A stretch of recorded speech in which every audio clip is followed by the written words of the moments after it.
সাধারণত যখন সফলতার পেছনের কারণ খোঁজা হয় তখন মনে হয় পুরো বিষয়টা যেন একটা এক্স-রে রিপোর্টের মতো একদম পরিষ্কার। মানে ওই মেধা বা ট্যালেন্টের ব্যাপারটা বলছেন তো? হ্যাঁ, একদম। কারো যদি জন্মগত মেধা থাকে তবে সেই এক্স-রে প্লেটে যেন একটা উজ্জ্বল সাদা দাগ দেখা যাবে, আর আঙুল দিয়ে দেখিয়ে বলা যাবে যে এই তো, এই জন্যেই সে সফল। ব্যাপারটা এমন যেন মেধা আছে কি নেই তা খুব সাদা কালো একটা বিষয়।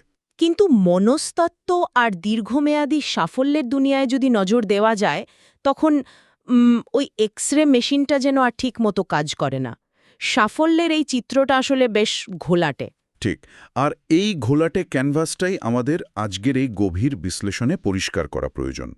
আজকে আমরা যে উৎসগুলো ঘেঁটে দেখব, বিশেষ করে অ্যাঞ্জেলা ডাকওয়ার্থের সারা জাগানো কাজ great, the power of passion and perseverance, সেখান থেকে আমরা একটা যুগান্তকারী প্রশ্নের উত্তর খোঁজার চেষ্টা করব। হ্যাঁ, আর প্রশ্নটা হলো, কেন অনেক জন্মগত প্রতিভাবান মানুষ জীবনে চরম ব্যর্থ হয় অথচ সাধারণ মেধার কিছু মানুষ অসাধারণ সব অর্জন করে ফেলে? হ্যাঁ, একদম তাই। মেধার চেয়ে প্যাশন বা আবেগ এবং অধ্যবসায় কেন বেশি জরুরি, সেটাই আমাদের আজকের মিশন। চলুন বিষয়টা একটু খুলে বলি। আমার স্কুল জীবনের কথা মনে পড়লে বিষয়টা খুব সহজে মেলাতে পারি। ক্লাসে এমন একজন ছিল যাকে কোনোভাবেই সবচেয়ে মেধাবী ছাত্র বলা যেত না। আচ্ছা। হ্যাঁ, কিন্তু যে কোনো কঠিন অঙ্কের সমাধান না মেলা পর্যন্ত সে খাতা ছেড়ে উঠতই না। আঠার মতো লেগে থাকত। আজ সে পেশাগত জীবনে অনেক বেশি সফল। শুধু ওই লেগে থাকার কারণেই সে আজ ওই জায়গায়। দারুণ একটা উদাহরণ। এই লেগে থাকার ব্যাপারটা কিন্তু শুধু একটা মোটিভেশনাল কথা নয়।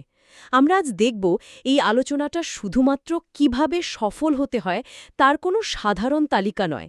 এর পেছনে যে মনস্তাত্ত্বিক কারণ এবং বিজ্ঞানভিত্তিক প্রমাণগুলো রয়েছে তা আমাদের সামনে এক নতুন দিগন্ত উন্মোচন করবে। তার মানে মেধা বা ট্যালেন্ট কেন সাফল্যের চূড়ান্ত নিশ্চয়তা দিতে পারে না তার প্রমাণ আমরা খুঁজব। আচ্ছা, পৃথিবীর অন্যতম কঠিন জায়গাগুলোতে মেধা কিভাবে হার মানে তার একটা বড় উদাহরণ তো মার্কিন যুক্তরাষ্ট্রের মিলিটারি একাডেমি ওয়েস্ট পয়েন্ট, তাই না? হ্যাঁ, ঠিক ধরেছেন। ওয়েস্ট পয়েন্টের ডেটাগুলো দেখলে আপনি অবাক হবেন। প্রতি বছর সেখানে প্রায় 14,000 প্রার্থী ভর্তির প্রক্রিয়া শুরু করে। বাপরে, 14,000! হ্যাঁ, আর শেষ পর্যন্ত মাত্র 1,200 জন সুযোগ পায়। এদের হোল ক্যান্ডিডেট স্কোর থাকে একদম চূড়ান্ত পর্যায়ে। হোল ক্যান্ডিডেট স্কোর জিনিসটা আসলে কি? এটা হলো তাদের স্যাট স্কোর, হাই স্কুলের রেজাল্ট, শারীরিক ফিটনেস, নেতৃত্বের গুণাবলী, এই সব কিছু মিলিয়ে তৈরি একটা নিখুঁত প্রোফাইল। সব দিক থেকে এরা সেরাদের সেরা। কিন্তু আশ্চর্যের বিষয় হলো এই বাছাই করা সেরাদের মধ্যে প্রতি 5 জনে একজন ঝরে পড়ে। ওয়েট, সত্যি? 5 জনে একজন? কিন্তু কখন? ওই বিস্ট ব্যারাক্স নামক প্রথম 7 সপ্তাহের কঠিন প্রশিক্ষণের সময়ই তারা কোর্স ছেড়ে দেয়। দশকের পর দশক সামরিক মনোবিজ্ঞানীরা বোঝার চেষ্টা করেছেন এমনটা কেন হয়। আচ্ছা, এর পেছনে কারণটা কি? এখানে সবচেয়ে আকর্ষণীয় বিষয়টা হলো ওই হোল ক্যান্ডিডেট স্কোর আসলে মাপে বর্তমান নিখুঁত অবস্থাকে। ওই শিক্ষার্থীরা তাদের পুরো জীবনে সবসময় ক্লাসে প্রথম হয়েছে, সব খেলায় জিতেছে, তারা কিন্তু কখনো চরম ব্যর্থতার সম্মুখীন হয়নি। ওহ, আচ্ছা। মানে তারা জানেই না যে হারলে কেমন লাগে? একদম ঠিক। এই নিখুঁত মানুষগুলো যখন বিস্ট ব্যারাক্সের অমানবিক মানসিক চাপ এবং প্রথমবারের মতো চরম ব্যর্থতার মুখোমুখি হয়, তখন ওই মেধার স্কোর আর কোনো কাজেই আসে না। ব্যর্থতা সামলানোর কোনো কৌশল তাদের জানা থাকে না। তার মানে জন্মগত মেধা দিয়ে কে টিকবে আর কে ঝরে পড়বে তা আগে থেকে বোঝা যায় না? না, একদমই যায় না। বরং অ্যাঞ্জেলা ডাকওয়ার্থের তৈরি করা গ্রিড স্কেল দিয়ে তা খুব নিখুঁতভাবে অনুমান করা যায়। এই গ্রিড স্কেলটা কিভাবে কাজ করে? এই স্কেল মাপে মানুষের লেগে থাকার ক্ষমতাকে। এখানে এমন প্রশ্ন থাকে না যে কে কতটা দ্রুত শিখতে পারে, বরং মাপা হয় নতুন কোনো আইডিয়াতে খুব দ্রুত আগ্রহ হারিয়ে ফেলার প্রবণতা আছে কিনা, বা লক্ষ্য নির্ধারণ করে মাঝপথে ছেড়ে দেওয়ার অভ্যাস আছে কিনা। বুঝতে পেরেছি। মানে যে কোনো কঠিন পরিস্থিতিতে আমাদের প্রাথমিক সক্ষমতার চেয়ে আমাদের ওই কখনোই হাল না ছাড়ার মানসিকতাই সবচেয়ে বড় প্রভাবক হয়ে দাঁড়ায়। হ্যাঁ, শুধু মিলিটারি একাডেমি নয়, ন্যাশনাল স্পেলিং বি প্রতিযোগিতার ক্ষেত্রেও কিন্তু এই একই চিত্র উঠে এসেছে। ওই যে বাচ্চারা খুব কঠিন কঠিন শব্দের বানান করে, সেটা? ঠিক তাই। আশ্চর্যের বিষয় হল ভাষাগত বুদ্ধিমত্তা বা ভার্বাল আইকিউ এর সাথে এই প্রতিযোগিতায় জেতার কোনো সম্পর্ক পাওয়া যায়নি। যে বাচ্চারা ঘন্টার পর ঘন্টা একঘেয়ে স্পেলিং প্র্যাকটিস চালিয়ে যেতে পারে, মানে যাদের গ্রিট বেশি, তারাই শেষ পর্যন্ত বিজয়ী হয়। দারুণ তো। এমনকি গ্রিন ব্যারেট স্পেশাল ফোর্সের বাছাই পর্বেও শারীরিক সক্ষমতার চেয়ে গ্রিটই বেশি কার্যকরী প্রমাণিত হয়েছে। আমার মনে হয় মেধা বা ট্যালেন্ট হলো রেসিং কারের সুন্দর ডিজাইনের মতো। দেখতে খুব ভালো লাগে, কিন্তু গাড়ির ট্যাঙ্কে যদি গ্রিট নামক জ্বালানি না থাকে, তবে রেস ট্র্যাকে ওই গাড়ি 1 ইঞ্চিও এগোবে না। চমৎকার একটা উপমা, কিন্তু এখানে একটা বড় বৈপরীত্য চোখে পড়ে। কি রকম? যদি ওয়েস্ট পয়েন্ট বা স্পেলিং বিতে গ্রেট বা অধ্যাবসায়ী জয়ী হয়, তাহলে কেন আমরা সারাদিন শুধু মেধা আর জন্মগত প্রতিভা নিয়ে মেতে থাকি? হ্যাঁ, তাই তো। সব জায়গায় তো দেখি শুধু ট্যালেন্ট খোঁজার হিড়িক। আমরা কি অবচেতনভাবেই মেধাকে বেশি গুরুত্ব দিই? একদম তাই। চিয়া জুং সে নামে একজন গবেষক এটি নিয়ে দারুণ একটা কাজ করেছেন।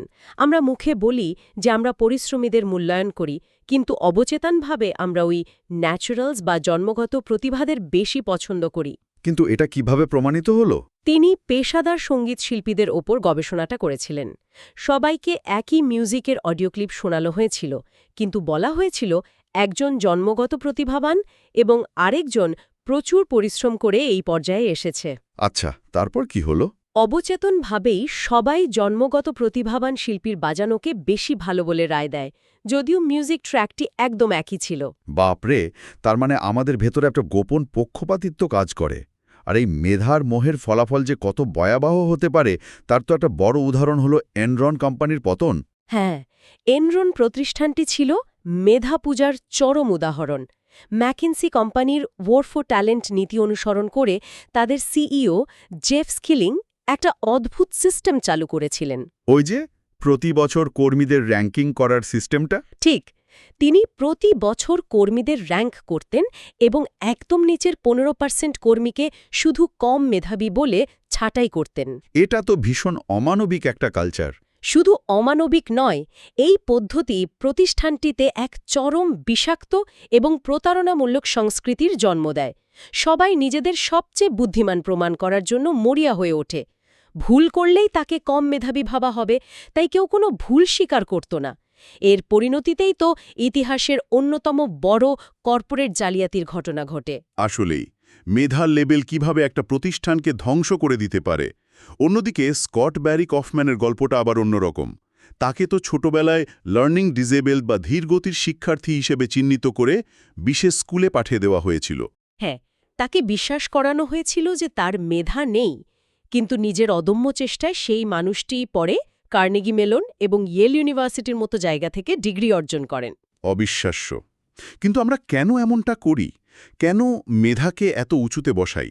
এখানে দার্শনিক নিৎসের একটি চমৎকার উদ্ধৃতি টানা যায়।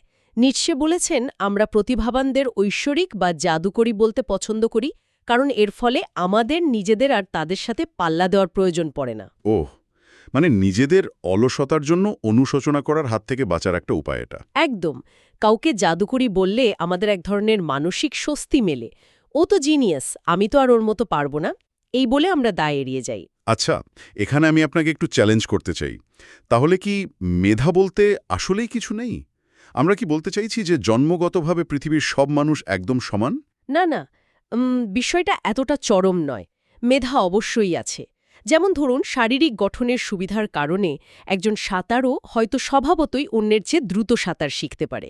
আচ্ছা, মানে বেসলাইন সুবিধাটা থাকে। হ্যাঁ, কিন্তু মূল সমস্যাটা হলো মেধাকে অতিরিক্ত গুরুত্ব দেওয়া। এতে করে আমরা পরিশ্রমের মহিমাকে আড়ালে ফেলে দিই। বুঝতে পেরেছি।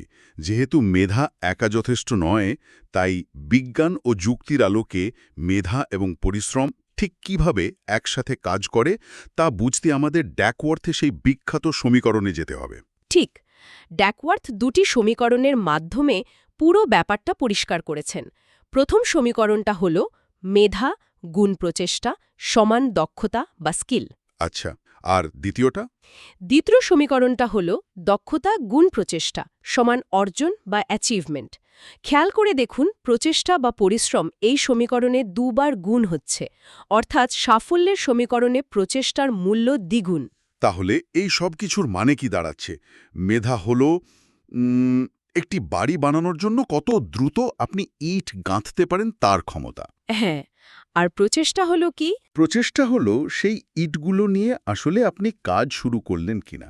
আপনি যদি কাজই না করেন, তবে দ্রুত ইট গাঁথার ক্ষমতা থাকা সত্ত্বেও আপনার কোনোদিন কোনো বাড়ি তৈরি হবে না। চমৎকার! হলিউড অভিনেতা উইল স্মিথের একটা বিখ্যাত উক্তি আছে এই ব্যাপারে। তিনি বলেছিলেন, আমি ট্রেডমিলে অন্যদের চেয়ে বেশি দৌড়াবো। হয়তো তুমি আমার চেয়ে মেধাবী, কিন্তু ট্রেডমিলে উঠলে হয় তুমি আগে নামবে, নয়তো আমি দৌড়াতে দৌড়াতে মারা যাব। বাপরে, ভীষণ পাওয়ারফুল কথা। আর ট্রেডমিলের কথা উঠতেই ১৯৪০ সালে হার্ভার্ড ইউনিভার্সিটিতে করা সেই বিখ্যাত ট্রেডমিল টেস্টের কথা মনে পড়ে গেল। হ্যাঁ, গবেষকরা ১৩০ জন তরুণের ওপর ওই টেস্ট করেছিলেন। ট্রেডমিলটি এতটাই খাড়া আর দ্রুত গতির ছিল যে গড়ে মাত্র ৫ মিনিট দৌড়ানোর পরই পরীক্ষার্থীরা একদম ক্লান্ত হয়ে পড়ত। মূলত তারা দেখতে চেয়েছিলেন যে চরম শারীরিক কষ্ট সত্ত্বেও কারা হার না মেনে বেশিক্ষণ টিকতে পারে, তাই তো? একদম তাই। আর সবচেয়ে অবাক করা বিষয় হল ২০ বছর বয়সে কারা ওই ট্রেডমিলে বেশিক্ষণ টিকতে পেরেছিল, তা দিয়ে পরবর্তীতে তাদের সারা জীবনের মানসিক সুস্থতা এবং কেরিয়ারের উন্নতি নিখুঁতভাবে মাপা সম্ভব হয়েছিল। মানে ওই বয়সে শারীরিক কষ্ট সহ্য করার ক্ষমতা বলে দিচ্ছিল তারা ভবিষ্যতে কতটা সফল হবে। হ্যাঁ, কারণ তারা জানত কিভাবে কষ্ট অগ্রাহ্য করে কাজ চালিয়ে যেতে হয়। বিখ্যাত লেখক জন আরভিংয়ের গল্পটাও তো একই রকম। জন আরভিংয়ের তো ডিসলেক্সিয়া ছিল, তাই না? হ্যাঁ, পড়ার সমস্যা থাকার কারণে তিনি হাইস্কুলে ইংরেজিতে C- পেয়েছিলেন। তার স্যাট স্কোরও খুব সাধারণ ছিল, কিন্তু তিনি জানতেন যে ভালো কিছু করতে হলে তাকে অন্যদের চেয়ে অনেক বেশি সময় দিতে হবে। তিনি তো নাকি বারবার একই লেখা ড্রাফট করতেন। ঠিক, তিনি একই লেখা ১০-১২ বার ড্রাফট করতেন। নিজের দুর্বলতাকে তিনি হার মানিয়েছেন শুধু বারবার ড্রাফট করার মাধ্যমে। দারুণ। আর এই ব্যাপারটা সমাজবিজ্ঞানী ড্যান চ্যামলিসের দ্য মান্ডেনিটি অফ এক্সেলেন্স তত্ত্বের কথা মনে করিয়ে দেয়। হ্যাঁ, শ্রেষ্ঠত্বের সাধারণত্ব। চ্যাম্বলিজ অলিম্পিক সাঁতারুদের নিয়ে কাজ করে দেখিয়েছেন যে বড় বড় সাফল্য আসলে জাদুকরী কিছু নয়। তাহলে এটা কি? এটি হল অসংখ্য ছোট, সাধারণ এবং বিরক্তিকর কাজের এক নিরবিচ্ছিন্ন ধারাবাহিকতা মাত্র। প্রতিদিন সকালে উঠে ওই বোরিং কাজগুলো করে যাওয়াই হল আসল এক্সেলেন্স। কিন্তু নিরবিচ্ছিন্ন পরিশ্রম তো করতে হবে, সেটা ঠিক আছে, কিন্তু কিসের পেছনে? এখানেই তো প্যাশনের প্রসঙ্গটা আসে। একদম। তবে প্যাশন নিয়ে আমাদের একটা ভুল ধারণা আছে। মানুষ ভাবে প্যাশন মানে হলো হঠাৎ ঘটে যাওয়া কোনো তীব্র আবেগ বা আতশবাজির মতো জ্বলে ওঠা কিছু। কিন্তু আসলে তো তা নয়। নিউ ইয়র্ক টাইমসের সাংবাদিক জেফ ক্যাটেলম্যানের গল্পটা যদি ধরি, তার প্যাশন কিন্তু কোনো বিস্ফোরণ ছিল না। না, তার প্যাশন ছিল একটা কম্পাসের মতো, যা ধীরে ধীরে তৈরি হয়েছে। তিনি প্রথমে দর্শন নিয়ে পড়েছেন, এরপর পূর্ব আফ্রিকায় ঘুরেছেন, তারপর অক্সফোর্ডে গিয়ে সাংবাদিকতা নিয়ে ভেবেছেন। ছোট ছোট ধাপ পেরিয়ে অনেক বছরের অভিজ্ঞতায় এই কম্পাসটা তৈরি হয়েছে। তার মানে প্যাশন হলো দীর্ঘমেয়াদে একই লক্ষ্যের প্রতি স্থির থাকা। আর এটাকে বোধহয় ডাকওয়ার্থ লক্ষ্যের স্তরবিন্যাস বা গোল হায়ারার্কি বলেছেন। ঠিক, যদি আমরা এটিকে বৃহত্তর প্রেক্ষাপটের সাথে যুক্ত করি, তাহলে দেখব এই স্তরবিন্যাসকে একটা পিরামিডের মতো ভাবা যায়। একদম নিচের লক্ষ্যগুলো হলো দৈনন্দিন কাজ, আর একদম চূড়ায় থাকে একটি মাত্র শীর্ষ লক্ষ্য। আমেরিকান ফুটবল কোচ পিট ক্যারলের জীবনের একটা স্পষ্ট শীর্ষ লক্ষ্য ছিল যে কোনো কিছু আগের চেয়ে আরও ভালোভাবে করা। এই প্রসঙ্গে ওয়ারেন বাফেটের একটা দারুণ গল্প আছে। তিনি নাকি তার পাইলটকে ২৫টি লক্ষ্যের একটা তালিকা করার পদ্ধতি শিখিয়েছিলেন। হ্যাঁ, বাফেট বলেছিলেন ওই ২৫টি লক্ষ্য থেকে সবচেয়ে গুরুত্বপূর্ণ ৫টি লক্ষ্য বেছে নিতে। আর বাকি ২০টি লক্ষ্যের কি হবে? বাফেটের মতে ওই বাকি ২০টি লক্ষ্যকে যে কোনো মূল্যে এড়িয়ে চলতে হবে, কারণ ওগুলোই আসলে সাফল্যের পথে সবচেয়ে বড় বাধা। ডাকওয়ার্থ এতে আরেকটি ধাপ যোগ করেছেন। বলেছেন যে ওই ৫টি লক্ষ্যের মধ্যেও একটা সাধারণ যোগসূত্র বা শীর্ষ লক্ষ্য থাকতে হবে। বুঝতে পেরেছি। তার মানে গ্রেট মানে এই নয় যে আপনাকে সবকিছুতেই অন্ধের মতো লেগে থাকতে হবে। নিউ ইয়র্কারের কার্টুনিস্ট বব ম্যানখোবের গল্পটা ভাবুন। প্রায় ২০০০ বার প্রত্যাখ্যাত হওয়ার পর তিনি বুঝতে পারেন যে তার কৌশলে পরিবর্তন আনা দরকার। হ্যাঁ, তিনি তার শীর্ষ লক্ষ্য, অর্থাৎ নিউ ইয়র্কে কার্টুন ছাপা হওয়া, এটা ঠিক রেখেছিলেন, কিন্তু ছোট ছোট লক্ষ্যগুলো, যেমন তার কার্টুন আঁকার স্টাইল, সেটা তিনি বদলেছিলেন। তার মানে আমাদের নিচুতলার লক্ষ্যগুলো পেন্সিল দিয়ে লেখা উচিত, যাতে ভুল হলে ইরেজার দিয়ে মুছে নতুন করে লেখা যায়। কিন্তু একদম চূড়ান্ত বা শীর্ষ লক্ষ্যটি লিখতে হবে কলমের কালি দিয়ে, যা কোনোভাবেই মোছা যাবে না। দারুণ বলেছেন। তবে এখানে একটা গুরুত্বপূর্ণ প্রশ্ন আসতে পারে। কারো যদি মনে হয় তার মধ্যে গ্রিট বা লেগে থাকার ক্ষমতা কম, তাহলে তার কি কোনো আশা নেই? হ্যাঁ, অনেকেই তো এটা ভাবতে পারে। এই সোর্সগুলোকে এ বিষয়ে কোনো আশার আলো দেখাচ্ছে? অবশ্যই। মনস্তত্ত্ব সময়ের সাথে পরিবর্তিত হয়। আমরা যদি ফ্লিন ইফেক্টের কথা ভাবি, কিভাবে গত কয়েক দশকে পরিবেশের পরিবর্তনের কারণে মানুষের আইকিউ বৃদ্ধি পেয়েছে, আচ্ছা। ঠিক একইভাবে মানুষের গ্রিটও পরিবর্তনশীল। একে বলা হয় ম্যাচিওরিটি প্রিন্সিপল। মানে বয়স এবং জীবনের বাস্তব অভিজ্ঞতার সাথে সাথে মানুষ পরিবেশের সাথে খাপ খাইয়ে নিতে গিয়ে আরও বেশি অধ্যবসায়ী হয়ে ওঠে? একদম তাই। আর শুধু বয়স নয়, প্রাথমিক পরিবেশটাও খুব জরুরি। আগ্রহ বা প্যাশন তৈরির প্রাথমিক ধাপে, যাকে আমরা আর্লি ইয়ার্স বলি, তখন কঠোর শাসনের চেয়ে খেলাধুলা এবং আনন্দ বেশি জরুরি। উইল শর্জ, যিনি নিউ ইয়র্ক টাইমসের বিখ্যাত ক্রসওয়ার্ড পাজল মেকার, তার মায়ের গল্পটাও তো এরকমই। হ্যাঁ, তার মা তাকে কখনো জোর করেননি, বরং নীরবে সমর্থন দিয়েছেন। আবার জেফ বেজোসের মায়ের কথা ভাবুন। তিনি নিজেকে ডাকতেন captain of chaos. Captain of chaos. হ্যাঁ, জেফ যখন ছোটবেলায় ঘরের খাট খুলতে শুরু করেছিল বা অ্যালার্ম বানাচ্ছিল, তার মা তাকে বাধা দেননি, উল্টো উৎসাহিত করেছেন। এখানে বিষয়টা সত্যি খুব কৌতূহলোদ্দীপক হয়ে ওঠে। আমরা তো সাধারণত দেখি যে টাইগার মম স্টাইলে বাচ্চাদের জোর করে দিনে 10 ঘন্টা প্র্যাকটিস করানো হয়। অনেকেই ভাবে এটাই বোধহয় সফল হওয়ার উপায়। আপনি কি বলছেন যে প্যাশন আবিষ্কারের ক্ষেত্রে এই কঠোরতা উল্টো ক্ষতিকর? হ্যাঁ, এটা প্রমাণিত যে একদম শুরুতে কঠোরতা আসলে আগ্রহকে মেরে ফেলে। প্রাথমিক ধাপে একজন নতুন শিক্ষার্থীকে প্রচুর উৎসাহ, স্বাধীনতা এবং ছোট ছোট সাফল্য উদযাপন করার সুযোগ দিতে হবে। মানে আগে ভালো লাগাটা তৈরি হতে হবে। ঠিক, কঠোর পরিশ্রমের আগে খেলার ছলে শেখার সুযোগ দিতে হবে। একবার যখন ভেতর থেকে মোটিভেশন আসবে, তখন সে নিজেই ওই যন্ত্রণাদায়ক প্র্যাকটিস করতে রাজি হবে। দারুণ একটা অন্তর্দৃষ্টি। আচ্ছা, তাহলে আজকের এই পুরো আলোচনার মূল নির্যাস যদি আমরা টানি, গ্রিট জন্মগত কোনো জাদুর কাঠি নয়। সাফল্যের সমীকরণে মেধার চেয়ে পরিশ্রমের মূল্য সবসময় দ্বিগুণ। হ্যাঁ, আর প্যাশন হলো জীবনের এমন এক কম্পাস যা সময়ের সাথে সাথে তৈরি হয়। ঠিক। আর সেই কম্পাস মেনে নিজের শীর্ষ লক্ষ্যকে আঁকড়ে ধরে ব্যর্থতা থেকে বারবার ফিরে আসাই হলো গ্রেট। আমাদের জীবনে আমরা যদি কোনো নতুন প্রজেক্ট শুরু করতে যাই বা অফিসে নতুন কিছু করতে চাই, শুরুতেই জাদুকরী কোনো সাফল্যের আশা করা ঠিক নয়। ভুল থেকে শিখে বারবার ফিরে আসার মানসিকতাই আমাদের বাকি সবার চেয়ে আলাদা করবে। একদম। আর এই আলোচনা শেষ করার আগে একটা গভীর চিন্তার খোরাক রেখে যেতে চাই। আমরা আজ জানলাম যে শ্রেষ্ঠত্ব আসলে খুব সাধারণ এবং একঘেয়ে কিছু কাজের ধারাবাহিকতা মাত্র, সেই মন্ডেনিটি অফ এক্সেলেন্স। তাহলে আমাদের একবার ভেবে দেখা উচিত, জীবনের চূড়ান্ত লক্ষ্যে পৌঁছানোর জন্য এমন কোনো অতি সাধারণ, বিরক্তিকর অথচ জরুরি কাজ রয়েছে যা আমার মেধা নেই এই অজুহাতে প্রতিদিন এড়িয়ে যাওয়া হচ্ছে। যদি কাল সকাল থেকে সেই সাধারণ কাজটাই প্রতিদিন নিয়ম করে শুরু করা যায়, তবে জীবনের গল্পটা কেমন হবে? সত্যি খুব গভীর একটা প্রশ্ন। এক্স-রে রিপোর্টে আসলে জন্মগত মেধার কোর সাদা দাগ থাকে না, বরং তা দেখায় প্রতিদিন একটু একটু করে গড়ে ওঠা অধ্যবসায়ের শক্তি।